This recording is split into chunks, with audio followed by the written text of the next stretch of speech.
Hello and welcome to another episode of On the Floors with Wayne and Rob. I'm Wayne Highlander, National Sales Manager at Bona Adhesives. And I'm Rob Johnson from Bona Training. How we doing, Rob? Pretty good, buddy. How you doing today? I'm doing fantastic. Buddy's a little formal. You and I are, somewhat close off, out of work, but during work, referring to me as buddy is, well, frankly, if it was in the military, it'd be insubordination. Okay. So it's sir They or don't have to Mr. be sir. Highlander. Wayne is fine, but just buddy's a little bit, that's off limits. Okay. Okay. Okay. Not a big deal. You're Wow, that floor of the year has really changed you, huh? I knew it wouldn't take this long, but you hear that music? I do. Yeah. Every time. Rob, I thought we'd talk about something that you have a ton of experience in. You didn't see that coming, did you? Nope, not one bit. Our worst floors of all time. Our nightmare floor. You must have a gallery to choose from. I can only Why would imagine. you say that? I don't know. I went first. And that's why. So yeah, worst floors of all time. Can you think of one that just really just almost put you out of the business mentally, not so much financially, or maybe The funny both? part about the worst job ever was it was the worst job ever, but it was the best money making job. So it was, as crazy as it sounds, it was the absolute worst job, but it was our best job money wise. And when I found out we were going to do this show, I called up Pete because I was going through all sorts of different bowling alley jobs we had been on together and house, all sorts of different.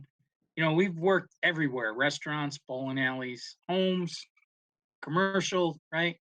Mhm. And when I said that to Pete, because I was really racking my brain, we've had some nightmares, but I really couldn't put my finger on one. Mhm. So I'm talking to Pete, and I said, "Hey, we're doing a show on worst job ever. What do you think our worst job ever was?" It took him a second to answer it. 1 second. No The kidding. first word out of his mouth: Albany International. And I think that I had talked about this job a few times on the show over the past couple of years. I can't believe I just said that. We've been doing this for 2 years now. Yeah. That's nuts. Yeah. It's totally.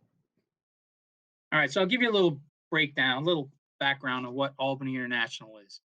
I think they're still in business, but they moved out of Albany down in North Carolina. And what Albany International did was they made actual conveyor belts for the wood pulp, wood making industry, the wood paper making industry. Yeah. Okay. So they would pour this wet pulp onto these giant belts that Albany International made, and that's how they made paper and all sorts of stuff. So, to break it down, it was like a giant sewing machines that would sew this plastic type yarn together to make these belts that were 30, 40 feet wide. Okay. And, hundreds and hundreds and hundreds of feet long. So the actual factory was 4 floors, 100,000 foot on each floor. And it was 100,000 feet of top nailed 4-inch maple. Oh. And they used boat nails. This factory has been around, since the early 1900s. So this was, some old time stuff. Yeah. So all of this is, and do you know the boat nail? You know what that? Oh yeah. It's got the big head and it's got like a pear-shaped body. Yeah. Yeah. Okay. Yeah. Don't say like my. No. Is that where you were heading? No. I'm sorry. It was just it didn't matter. It was coming right out, wasn't it? It didn't have to be you. It could have been anybody. It was Boy, oh there. boy, you win floor of the year, lose a little weight. I'm sorry. It was, Damn. come on. It was there. Sorry. Anyways, a boat nail is a heavy head, Yeah. wide in the middle, little at the foot, and little at the neck. There you Okay. go. Yeah. Yeah, that's a boat nail. Yeah. And for some reason, they use these boat nails. God knows why. Okay. And there was 4 nails for every square foot of this 4-inch foot. Oh man. Top nail. Yeah. So to start right off the bat, we used to have to go through and set every one of these nails. Uh-huh. And it wasn't Doug fir we were setting this in either. It was Yeah. maple. Yeah. Okay. So That's a nightmare. yeah, it was a nightmare. They had a Yeah. machine shop that actually was trying to invent something for us. They Mhm. had a machine shop there that would all, because they were making parts and everything for these giant sewing machines that they used. And they would come up with like these nail sets with a little aimer on it. I mean, it was You know, funny. They were having a ball trying to figure out something that there would help there's us out. there's a tool for that now.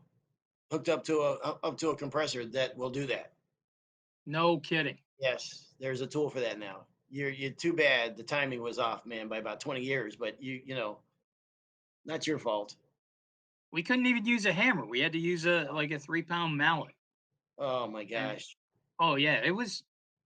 So this is but I thought to myself, why did Pete come up with that so fast and I didn't? Wow. You blocked it out. No, no, no, It was no, no, traumatic. no. He ran the edger. Oh, okay, yeah. He Yeah. ran the edger. Okay. Okay. Yep. And now this is really hard to explain, but I'm going to explain it. And people, I, you got to believe what I'm saying. You've seen a steamroller, right? Yes. Okay. Just take your average steamroller that's on the highway. Now take that roller off of the steamroller and put Yeah. about 4 of those together. All right. Yeah. Fill them with hot oil and heat these things up. Because what it would do was they would put that belt that they were sewing, they would make it go around that hot roller, okay, Wow. Wow. to Yeah. form the belt because it was like a big piece of plastic, okay. Yeah. Well, they never even though we were sanding the floors, they would never let the heat off of those things. Mhm. So there was about a 3-foot area between the roller and the floor. And they couldn't get a drum in there. So Peter would have to crawl under these things. Now remember, it's 4 of these put together. Okay. Think of a steamroller that's 50 feet wide, God. filled with hot oil. Shh. And every time he would stand up or move his back or whatever, he'd burn himself. He'd get burned. Oh, holy smokes. I'm not exact. It don't get much more miserable than that. You can't make this up. Okay. You Mhm. just can't make this stuff up. It was just insane. But I think the funniest part was as soon as I asked Peter, it came out in 1 second. Oh, Albany International. Oh, And he probably still has the burn scars on his I, back, I was going to say he's probably got burn marks all over his back still. still from those hot rollers, Yeah, to but the you know point what? where we even said to the company, like, do you really think we need to sand under there? Can't we just kind of Yeah, go up to it? You know? yeah, And they're like, no. Oh, no, no, no. He goes, that's not how Albany International does things. I was yeah. like, oh, okay. Okay. I said, because we're getting killed under these rollers, or my Well, partner's getting killed under these rollers. Didn't want to hear it. when we did that tough guy podcast episode, I don't know why you didn't put Pete in there as one of the tough guys.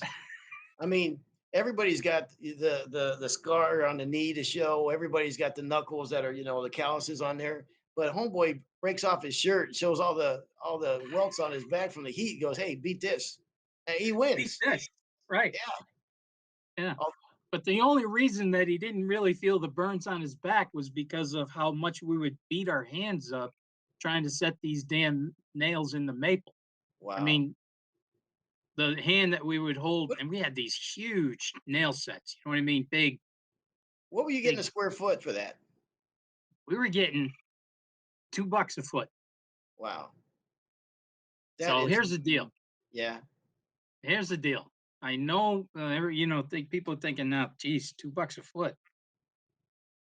This was back in the '80s, yeah, so $2 was pretty good. yeah. This company, Albany International, had put the word out to all the floor guys in the Albany area that this is the job, okay? And here's how we're going to do this job. You come in on Friday night, and you're done Monday morning, 3 coats of water-based finish. Wow. We're going to give you anywhere from 2,000 to 4,000 feet a weekend, Okay. okay? And I think we were like the third or fourth company to give it a shot. Now, Pete and I'm not bragging, but being in the bowling business, we knew how to work nights. You, Yeah. you know what I mean? We Yeah. knew that there's just some days you just suck it up and you go Yeah. 24, 48 hours. You don't go home. The machines never stop. Okay. This is like one of those Alaskan things with the dogs, where the race, like it's the Iditarod race, where you can, 3 days of constant. You're built for this kind of work. Yes, Peter and I were that, Yeah. and it's only just going back to the family business. Sometimes you just had to do what you had to do. Okay. Yeah. And so, anyways, we get our test area. You know what I mean? Yeah. And I remember walking the job with a guy, like on a Wednesday, and I'm looking at these top nails, and I'm looking at this and that, and I'm thinking, what am I walking into here? Yeah. So I said to the guy, okay, great. Uh, how long does it take to get paid? And he looked at me and he started laughing. He goes, we've had 3 or 4 companies in here. You're the first guy to ask that question. He goes, usually we can get you paid in 30 days. Hmm. I was like, all right. And the other thing, it was $2 a foot.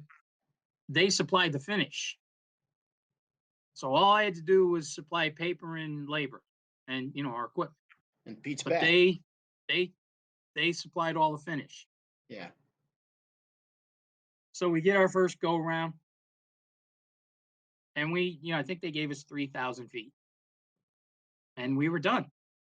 Mhm. And all this nightmare stuff that I'm talking about, we got it done, and it Wow. actually looked good because bowling alleys are maple, gym floors are Yeah. maple. We know how to sand maple and make it look good. Yep. And so we nailed it. I mean, come Monday morning, people were Wow. starting to come in, start their first shift, and Hmm. we're packing up the truck. Nice. So the guy that I had walked the job with, like the superintendent of the building, he's walking the job, and he goes, "Hey, this looks really good." And Peter and I are blurry. Yeah. I mean, Yeah. we are blurry. I mean, we got there Friday night, and we left Monday morning, and never stopped. Wow. I remember one time emptying my bag and just putting the bag on the floor and using it as a pillow, and I took like a 20-minute nap. Wow. And Peter comes over, he's like, "All right, you ready? Let's go." I was like, because as much as I think I can work, Peter can outwork me. Wow. Okay, he's not human. Yep. So here we got. Oh, here's the other thing. It never dawned on us either. here's what rockheads we were. It never dawned on us to maybe get a couple more machines, maybe a couple more guys, Yeah, maybe bring another company in, yeah, right? yeah. Nope, not Pete and I. No. One man, one drum, one man, one edger. Wow. And it was a little 8-inch drum. It was just a little 8-inch American Lincoln, right? Standard 8, slot That's paper. And like I said, they give us anywhere from 2 to 4,000 feet at a clip. But at $2 a foot, you know what I mean? yeah. For Well, 3 days, for 3 days work. and you're not having to split it with one more guy. So I see the brilliance between you guys figuring that one out. There were sometimes I'd be sitting there with that little 8-inch machine going, I don't think that I've moved. I Yeah. know I'm moving, but I don't feel like I'm moving, you know? Wow. Damn. That's a brutal job, man. Well, the best part was, and like I said, it was our worst, but it ended up being our best. I mean, we used to love to get the call.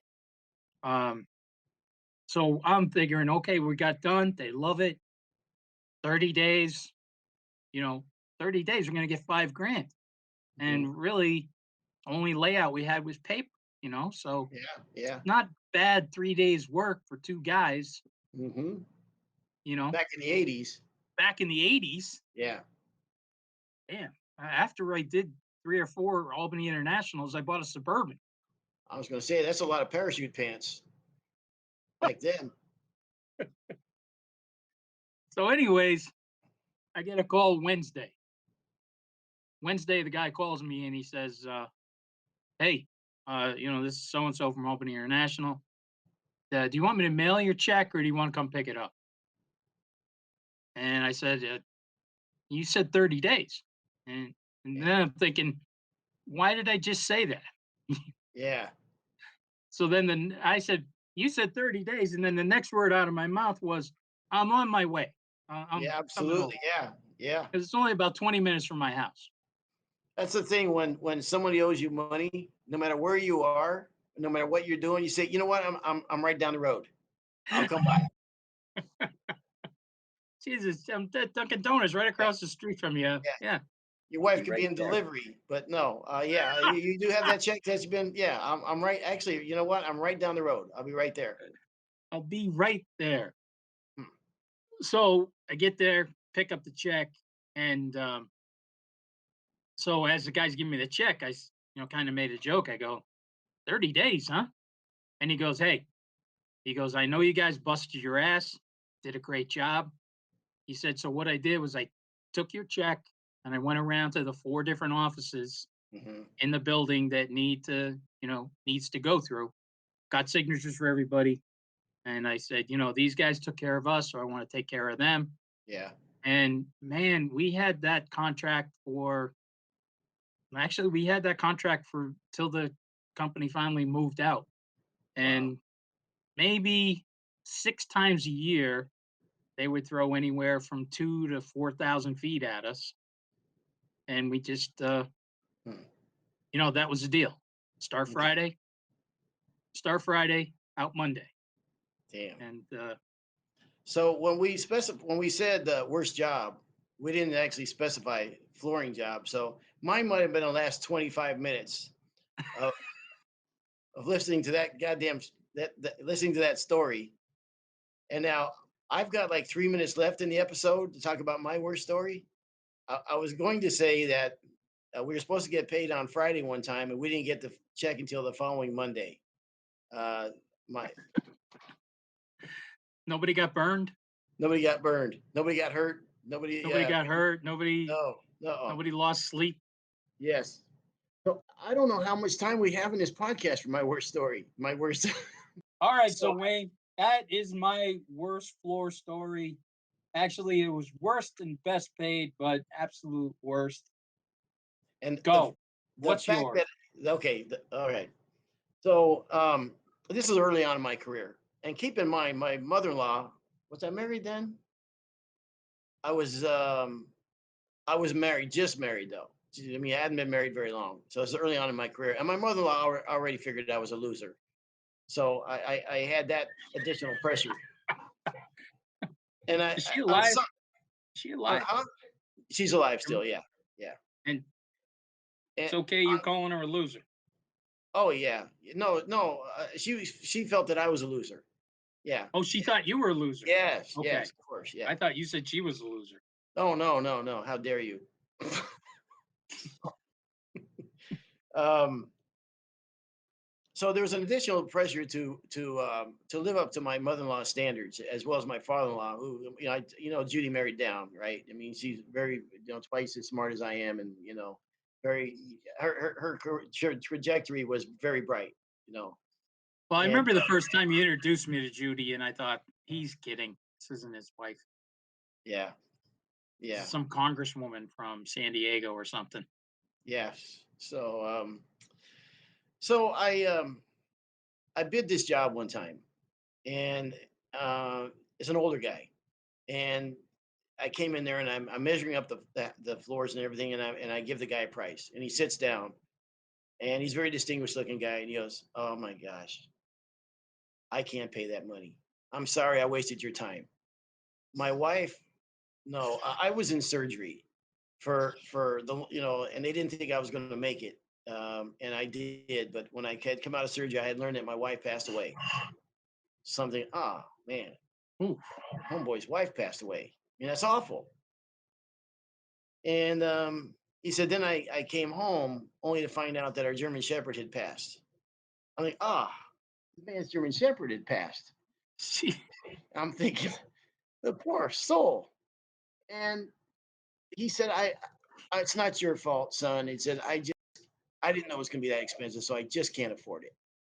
So I'm thinking, no, the poor. Now, mind you, if I had any brains at the time, I'd be looking around going, all right, this is in early 1980s. The house was probably worth $500,000, $600,000 at that point back then. But I thought, man, the poor guy. He goes, son, um, I don't have a lot of money, but could you, maybe we could barter something because my wife's no longer alive in this world, and some of these things I don't need. We have this beautiful antique table here that should be worth a lot of money. Now, my mother-in-law was into antiques. Okay, so I thought, now this I can bring her an antique table. Right now, this is down her alley. She's going to love me, and this is now I finally can get in her good graces. I'm bringing her an antique table.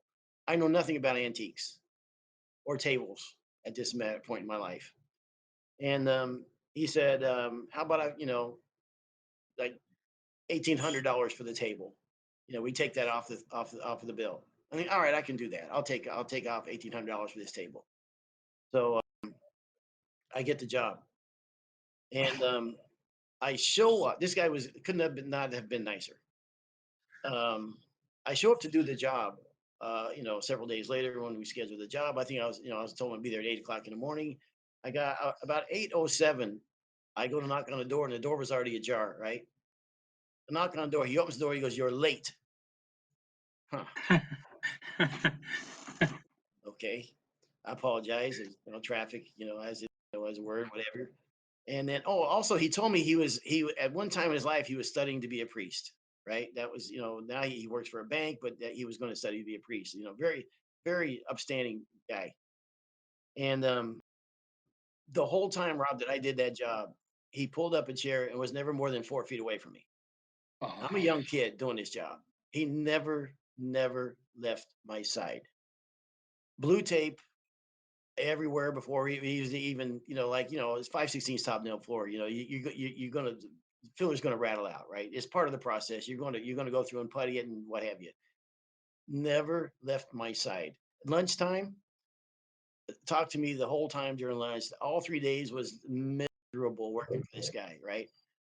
And and of all the poor mouthing he did, he started telling me that he owns 3 homes in the Bay Area, aside from this one.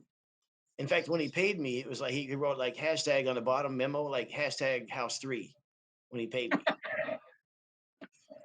And this was before hashtags were a thing. It was, you know what I mean? It was like the back then it was just a simple sign. number three, right? House Yeah, number three. yeah. Before all of a sudden hashtags became a thing.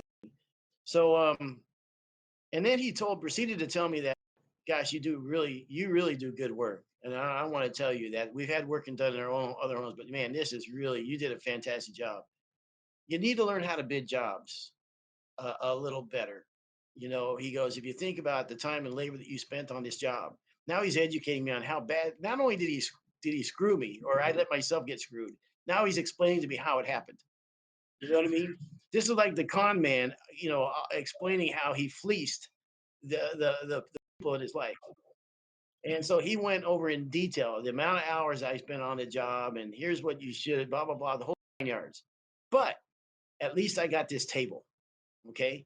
I got this antique table that I delicately moved everything out of the van. I had to come up, make a special trip, get me out of the van, put the carpet pads down, blah, blah, blah, bring it, tie it down, and bring this. You know how when your cat kills a bird and brings it in the house? Like here's what I here. I brought you this cat.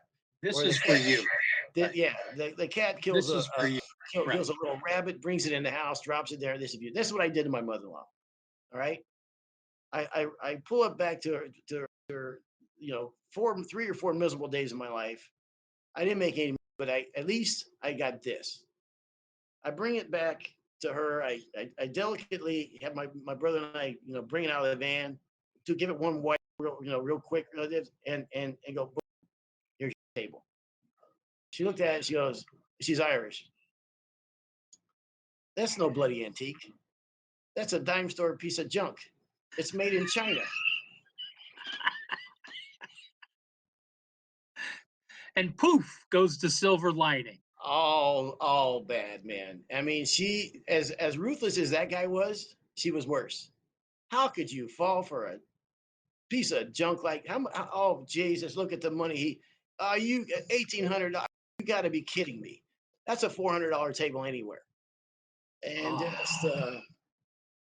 but you know what, man? It was a learning experience. I was a young kid. I was it's something I had never forgot. So, you got to get something out of everything.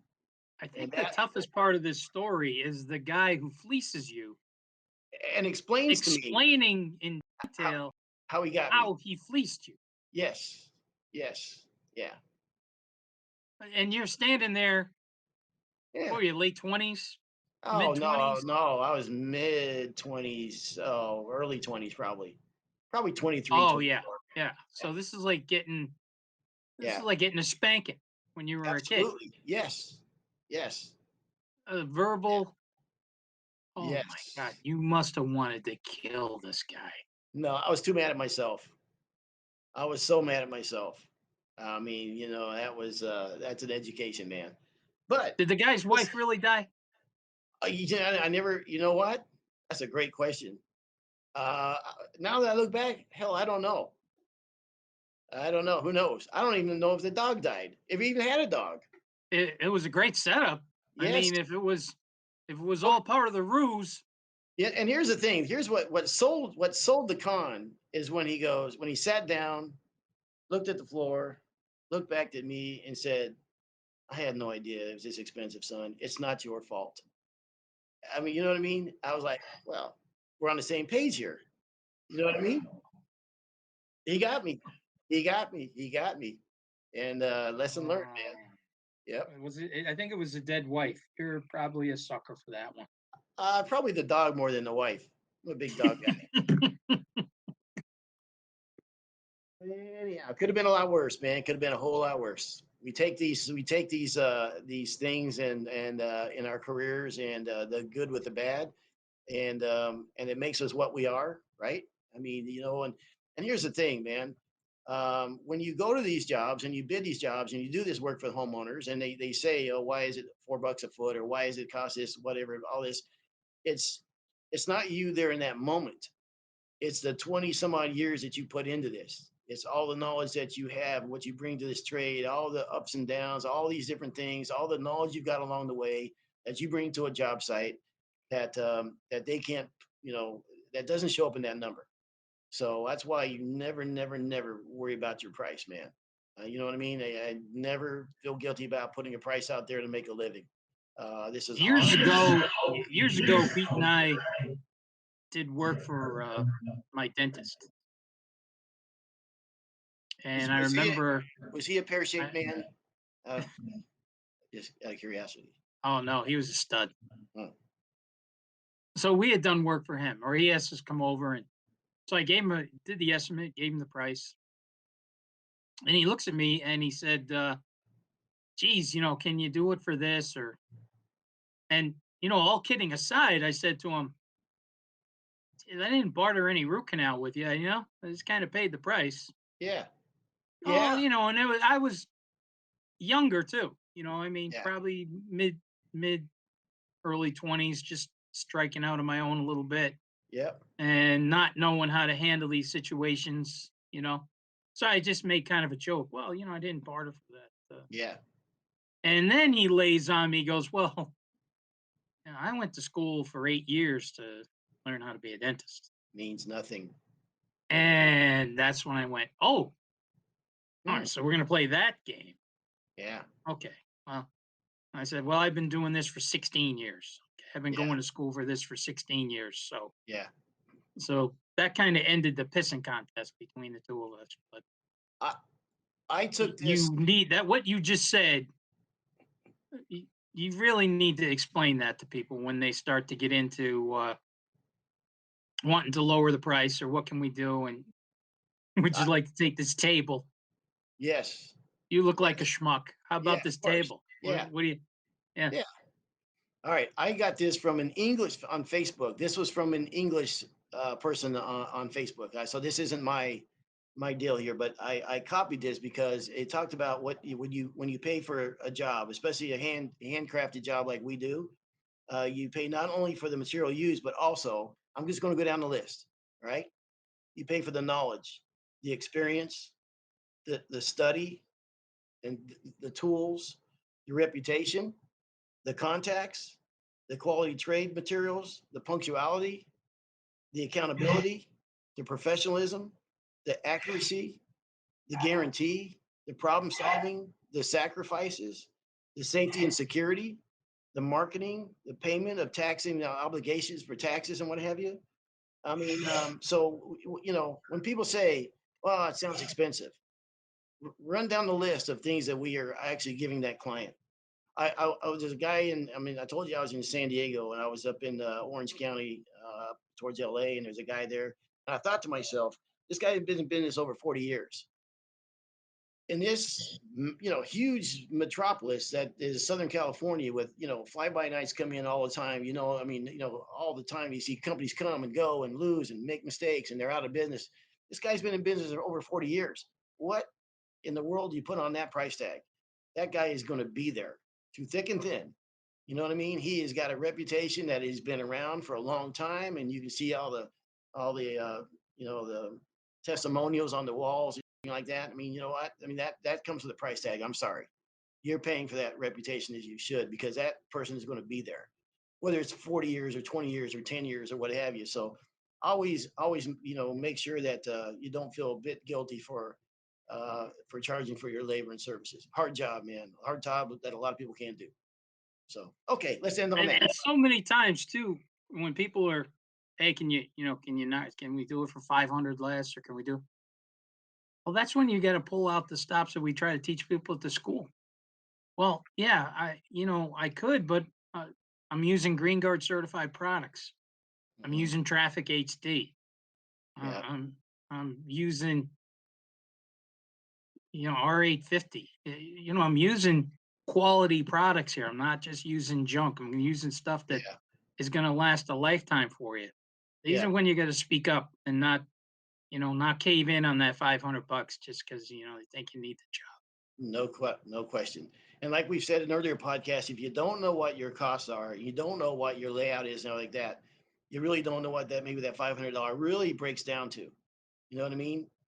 So by not knowing your costs and stuff like that, as we talked about earlier, that $500 may represent a whole lot more than you think it does. So, all right, good stuff, Rob. Appreciate it, man, and I appreciate you. Are you sure? Yes, I Because I do. know you're not crazy about me doing all the talking in the beginning of the show. It was just weird for That me. I hurt. apologize. It got weird That there. hurt. Yeah, it was my fault. I put that on me. But there you go. All right. Worst floors. That's Worst another. floors. Yep. That has been another episode of On the Floor with Wayne and Rob. Please stay tuned for another episode.